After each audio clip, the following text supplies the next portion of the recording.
nakalimutan daw niya yung password ng Gmail account niya.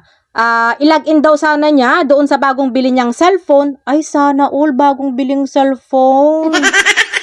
I-login daw sana niya doon sa bagong bili niyang cellphone, kaso hindi daw tama yung password.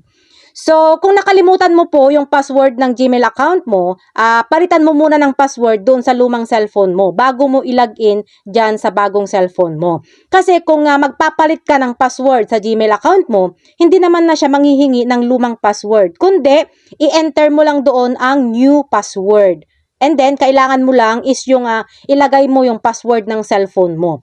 So, kung hindi mo pa alam guys kung paano, sundan mo lang ang video na ito. So, buksan lang po natin ang ating Gmail account. Tapos, pindutin lang po natin itong profile picture natin, ito.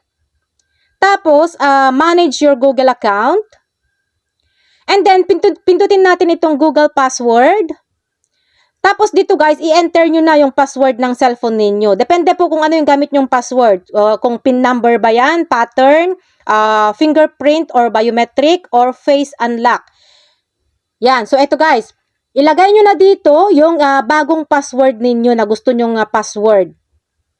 Yan, ganyan. Dapat same lang guys ang nakalagay dito sa dalawang ito. Itong new password at saka itong confirm new password.